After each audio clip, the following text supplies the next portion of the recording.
So me and my brother were walking around a shopping centre in London, Stratford, when we came across a Pokemon TCG vending machine. So this Pokemon vending machine, we're going to have a pack battle. Whoever wins has to give all their cards to the other person.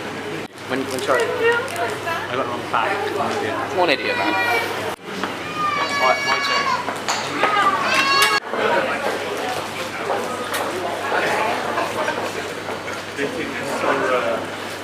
Okay, this is such a good card, yay! So this is all the cards that I had to give to Seb, which is really annoying. Wrong set. Yeah, he picked the wrong set, but like, whatever.